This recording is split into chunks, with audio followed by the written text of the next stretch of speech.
We were raised to believe that being a nice was the highest virtue a girl could embody. Smile more, don't make waves, be agreeable, be small, stay soft. But here's the truth we're finally ready to name. Nice is not the same as kind, and it sure as hell isn't the same as powerful. In 2025, we're letting go of the performative, people-pleasing version of ourselves that kept us quiet, compliant, and exhausted. This is the year we stop editing who we are to be more digestible. This is the year we lead with truth over tolerance, boundaries over burnout, and courage over comfort. No more nice girl. It's time for the real one to rise. We need to have a hard conversation about the word nice. It's a word we've been conditioned to value, to aspire to wear like a badge of honor, especially as women. We're praised for it early. We're told we're such a nice girl when we're quiet, accommodating, agreeable, when we smooth over discomfort, when we laugh off disrespect, when we put other people's needs before our own, without question. But here's the truth. Nice is not the same as kind. It never has been. The two may look similar on the surface, but underneath, they're motivated by completely different things. Nice is performance, it's curated. It's socially acceptable self-betrayal wrapped in a bow. Kindness, on the other hand, is rooted in courage. Real kindness doesn't require you to abandon yourself to make someone else comfortable. In fact, kindness sometimes disrupts comfort because it tells the truth. Kindness says, I care enough to be honest. It sets boundaries. It holds people accountable. It doesn't ghost conflict or sugarcoat pain. Kindness is honest, and honesty isn't always tidy or pretty, but it's real, and real is where connection happens. We've been taught, especially as girls, that being nice is safe, that it's the fastest way to be accepted, to be loved, to belong. We were taught that niceness is protection. Somewhere along the way, we were taught a dangerous lie, that kindness is synonymous with weakness, that if you're kind, you must be passive, that if you lead with compassion, you're soft, that if you care, you can't possibly command respect. And especially for women, this message is weaponized. Be sweet, be warm, but don't be too strong. Be competent, but not assertive. Be agreeable, not disruptive. This tightrope of expectations keeps so many of us walking a line that doesn't belong to us. And we wonder why we're exhausted. We wonder why we feel unseen. But here's the truth. Kindness is not about making ourselves small so others feel big. It's not about being liked. It's not about pleasing everyone. True kindness is fierce, it's boundary honoring, it's grounded in clarity, and it has nothing to do with people pleasing. You can be kind and still say no. You can be kind and still walk away. You can be kind and still hold someone accountable. We've confused kindness with niceness, and those two things live on entirely different planets. Niceness is often about avoiding discomfort. Kindness is about choosing integrity over comfort every time.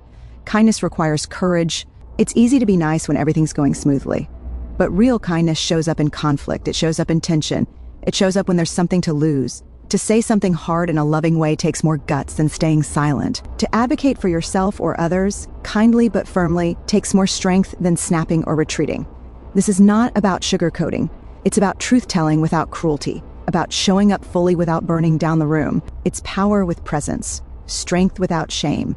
There's a kind of quiet power in someone who knows who they are and refuses to compromise that for approval. A woman who speaks with kindness but doesn't shrink, or who can take feedback without crumbling and offer it without cutting.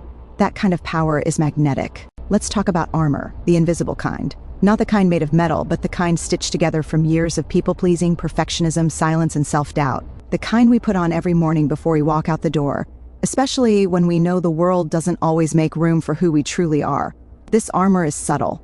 Sometimes it looks like overachievement. Sometimes it looks like sarcasm. Sometimes it's a smile that doesn't reach your eyes. And while it may protect us from judgment, rejection, or vulnerability, it comes at a cost. Because here's the paradox, the armor that shields us from pain is the same armor that blocks connection. It doesn't just keep the hurt out, it keeps us in. We build this armor young, often without even realizing it. Somewhere along the way, we got the message that who we are, our full, loud, messy, emotional, passionate selves, was too much or not enough. So we adjusted. We got quieter, we got nicer. We shaped ourselves into the version that would be most accepted. That version might have looked confident on the outside, but inside, there was a growing distance between our real self and the one we were performing. That's what emotional armor does. It creates a gap between how we feel and how we show up. And the longer we wear it, the harder it is to feel seen, even when people are looking right at us. Armor often disguises itself as strength. It looks like having it all together, like staying in control, like not needing anyone. But let's be real, true strength isn't about how tightly we can hold it together. It's about how bravely we can let it fall apart and still choose to show up. The woman who never lets herself cry, who never asks for help, who never says an I don't know. She might be admired, even envied, but she's also likely carrying a weight that's silently crushing her, because invulnerability might earn us applause, but it won't earn us intimacy.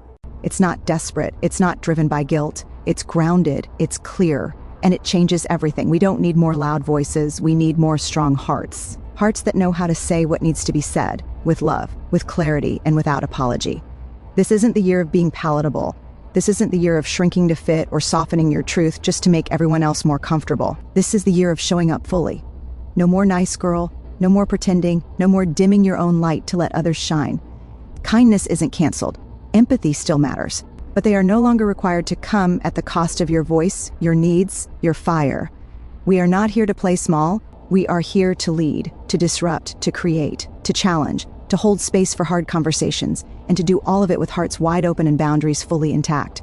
Real power doesn't come from being liked. It comes from being known, and being known requires us to take off the armor, to set the boundary, to choose courage over comfort, and to tell the truth even when our voice trembles. So no, we're not going back to the version of ourselves who made herself small to survive.